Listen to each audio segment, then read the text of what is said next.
In this video, we're going to explore the thing that makes Batman one of the most popular superheroes ever.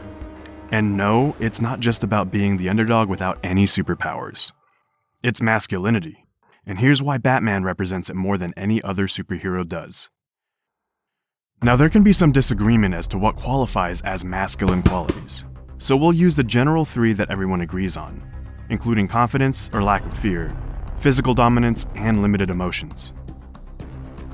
Starting with supreme confidence. On the surface, it can appear as if every superhero is supremely confident, because they go toe-to-toe with impossibly strong adversaries on a regular basis and expect to defy the odds and come out on top. However, while other superheroes won't show much doubt while in their costumes, we'll often see the personal struggles that occupy their thoughts when we get a look into their normal lives, usually having to do with their relationships with loved ones or some moral conflict related to being a superhero. And right beside them to help them navigate those struggles, we'll see a mentor, a best friend, a parental figure.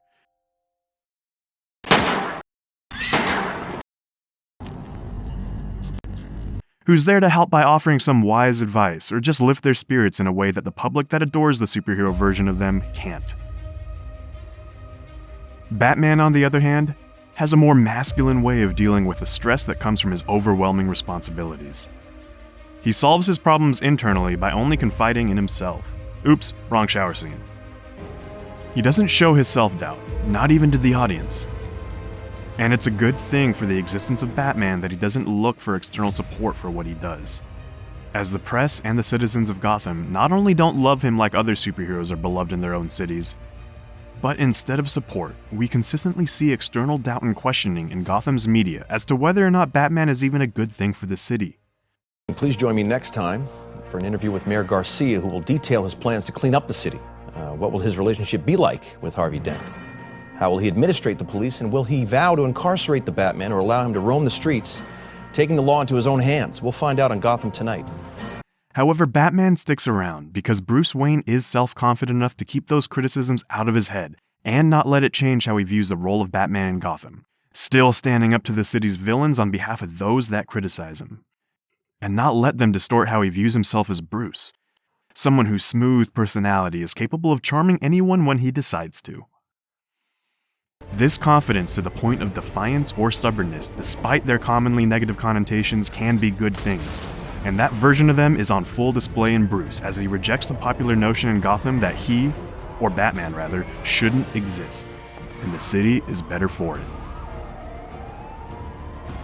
Physicality. Keeping in line with Batman's masculinity, we have to talk about his physicality. Because many of the most popular male role models boys grow up looking up to are sports figures, depictions of soldiers on TV, and their dads or some other male role model. And the basic quality shared among them is impressive physical strength. At least impressive to a young kid. If you've ever been around one, you'll know they're amazed by people lifting moderately heavy objects, especially boys who can't wait until they can lift them. Strength becomes an easy way for a character to spark their interest. And the question is, how does this make Batman, one of the few superheroes without superhuman strength, more masculine than those with it, like Superman or Captain America? And the answer is, because Batman doesn't simply appeal to our appreciation of raw physical strength. Instead, he appeals to what our appreciation of physical strength becomes as we slowly get older. And that is an appreciation of mental strength, as we grow and realize that physical strength and the physical aesthetic that implies that someone has it. They aren't inherent, at least not for many of our non-fictional role models on TV. They had to earn it through hard work and dedication. Insert Batman, who despite his lack of superhuman abilities will still often overpower the villains of Gotham in impressive displays of physicality, but with strength gotten in a unique way for the superhero category, and more in line with the mere men that serve as inspirations in real life, through mentally and physically exhausting exercise. Batman's physical abilities are just as much a display of his mind as his hand-to-hand combat skills are. Whereas other superheroes like Superman and Captain America, at least physically, are byproducts of biology and, in Cap's case, drugs. This also happens to enhance Batman's fight scenes for me, because I have a pretty good idea of what Batman's physical limitations are. I mean, he's human, so I know what him taking a punch or being thrown around does to him.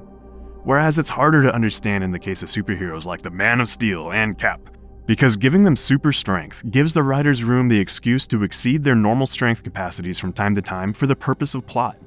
So it's harder to tell how much they're being hurt by something from scene to scene. Limited emotion.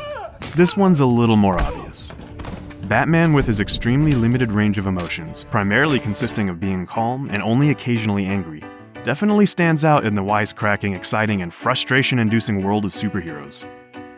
Where our protagonists and antagonists in a constant struggle against each other usually leave one clue for the audience as to fill the audience in on what they don't know and what's going to happen next. I just want to kill you myself. And that's the reaction on the faces and in the voices of the characters.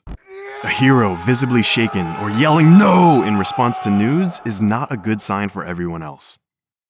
Batman's emotional reactions, however, are a lot less dramatic or non-existent, and it makes it feel like he's always in control. Like he always has a backup plan or a trap his enemies are unwittingly about to walk into. And his stoic attitude is unique for superheroes. It's not unique for how other masculine characters are portrayed. The unemotional, committed to duty, borderline sociopath is a common masculine character archetype that includes other insanely popular characters, like John Wick, James Bond, and Jason Bourne. Their high level of emotional control allows these characters to do the things in the short term that most people wouldn't be willing to do. All for the greater good. And this resonates with many boys and men who aspire to higher levels of detachment from their own emotions, because for them, a lack of emotion is celebrated, projected in the media as giving them the gifts of intelligence, respect, and charisma.